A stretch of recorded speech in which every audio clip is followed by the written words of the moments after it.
The most merciful thing in the world, I think, is the inability of the human mind to correlate all its contents.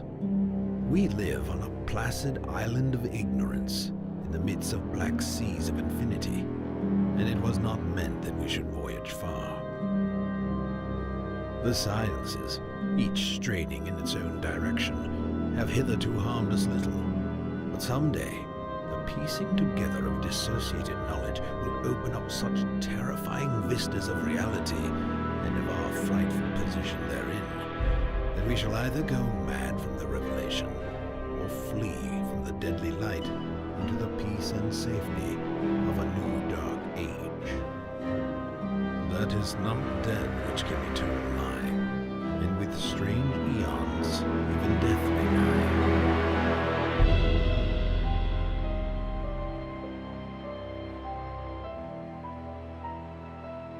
Greetings Internet! If you are looking to introduce yourself or a friend to the Cthulhu mythos or H.P. Lovecraft in general, then undoubtedly the prettiest way to do that is through these fully painted massive hardback volumes produced by French publishers Braglion.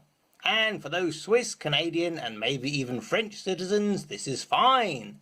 But for us dullards that didn't get into Oxford, we have to be content with just marvelling at the pictures. Well, following a successful Kickstarter, thankfully the wait is now over. Those Swedish chiefs, Free League Publishing, who brought you the Alien role-playing game, and those American gods, Design Studio Press, known for their fabulous limited editions and having more books about mechs than you can shake a stick at, bring us the Call of Cthulhu illustrated by François Baranger, in English. The first thing to note is the size. It is huge, at just shy of 14 inches by 10.5 inches and half an inch thick. Banana for scale. This is great for the illustré, but may prove a little impractical, even for those with large shelves for game boxes. Fingers crossed your book will come shrink wrapped like this, but if it doesn't, check for any transit damage or marks from previous owners. The book is wrapped in a semi-gloss dust jacket with separate illustrations on front and rear, giving you a sneak peek into the art style within.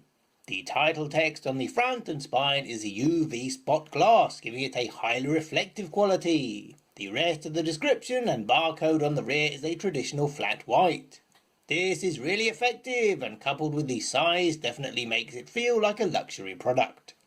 Removing the dust jacket reveals a matte black cover that actually has one of the interior illustrations monochrome printed on it. This partially wraps round to the back. The front and spine have some attractive hot foil stamping. Unusually, the front doesn't bear the title of the work, only the stories of Howard Phillips Lovecraft, with illustrations by François Baranger. More about him later. Another unusual detail is the fact the spine text in France appears to go from bottom to top, whereas in English it reads from top to bottom. You learn something new every day, eh? This silver lettering looks wonderful, and even looking closely, our copy had no perceptible bleed on it. Be aware the wax paper cover is a magnet for scuffs and fingerprints, so make sure you look after this and keep the dust jacket on. Finally, it is time to open it up, revealing a matte black end paper, which is actually printed black. So when you turn it over, it reveals a natural buff colour on the reverse. And no, someone hasn't blown their nose on our copy, but these fly leaves are actually printed in the style of a handmade paper. So these stains and other imperfections are repeated across the blank pages. The first text we encounter is an introduction by John Howe, a Canadian artist most famous for his Tolkien illustrations and work on the Peter Jackson films, who incidentally has done more than his fair share of Magic the Gathering cards. Born in Canada, educated in France and now living in Switzerland, he isn't such an odd choice to provide a French language introduction. And 2 pages long, he certainly has a lot to say. Next is the repeat of the cover block, giving Lovecraft pride of place once more. And you get your first look at the stitching, as this product is case bound, meaning that the pages have been sewn in. Groups of folded pages called signatures are stitched together in a process called smith sewing, and these signatures are glued into the binding to make a durable and long-lasting fastening. Plus, it also means that you can open it fully and lay it on your lap or a table without any damage to the spine. although you will need to apply some pressure in order to encourage the new binding to relax. Then a more traditional title page, and the credits too, listing other works illustrated by François Baranger or in this imprint. Even noted Lovecraft scholar S.T. Joshi makes an appearance.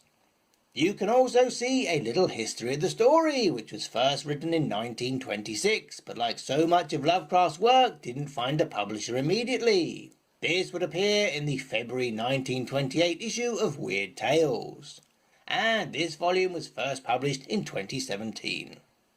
The original story is 11,905 words, split into 3 chapters, and this edition generously spreads this over 65 pages, beginning with the book's original quote, which is from Algernon Blackwood, a British writer of the time and probably the world's most prolific author of ghost stories. And this handwritten style really helps to draw you into the work and rightly separate this quote from Lovecraft's own text that begins over the page with Part 1, The Horror in Clay. And you can tell right away this is a Baranger illustration, as silhouettes, backlit figures, and cracking the page down the middle with bright light are all his signature moves. Every double page is one fully painted colour illustration with the text overprinted in either white or black. Generally, the pictures are composed to leave an appropriate amount of blank space to accommodate some large text blocks, and each painting is either light or dark, mostly dark, so there is plenty of contrast. A couple of the illustrations are single-page portrait, including the chapter breaks, but these are cleverly integrated into the dual-page format. There is even a mocked-up newspaper when the story references an article in the Sydney Bulletin. Baranger gets to flex his storytelling muscles with an exciting montage, some curious viewing angles, and sinister details hidden in the background.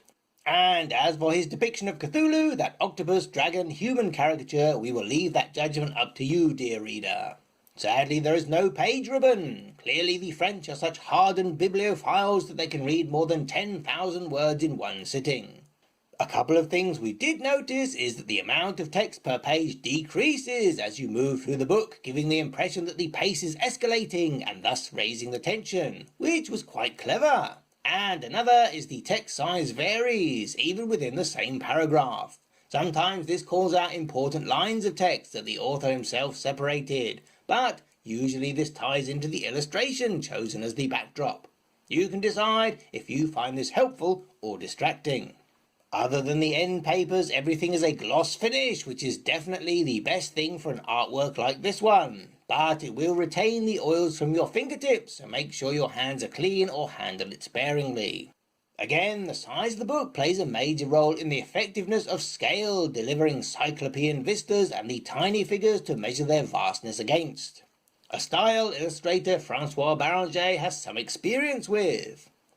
At the end, we have some aesthetic-looking bibliographies of Lovecraft and Baranger, who is primarily known as a concept artist for movies and video games, including Harry Potter and cinematic extravaganza G.I. Joe Rise of Cobra, as well as directing his own short film and providing cover art for several books. You can find him on all the regular websites, although his own is down at the moment. He is active on social media, and has both a personal Facebook and one dedicated to these new Lovecraft tomes, where you can see work in progress and video of him painting, which is great for any budding artists out there.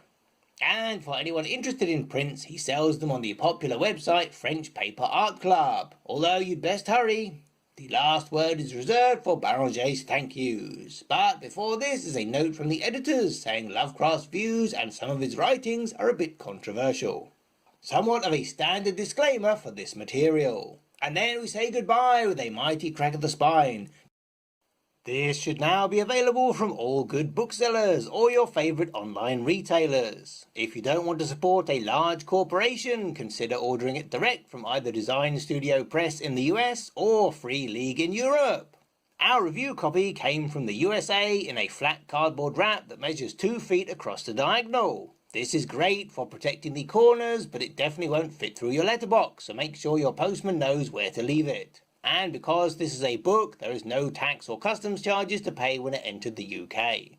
It wasn't shrink-wrapped, unlike the French version, so this may mean your dust jacket is a little scuffed if it slides about in transit. All in all, it took 15 days to reach us, which isn't too bad, but consider allowing plenty of time if you're ordering one as a gift. Maybe check with your fellow cultists to see if anyone else wants a copy, and you can split the shipping to save money.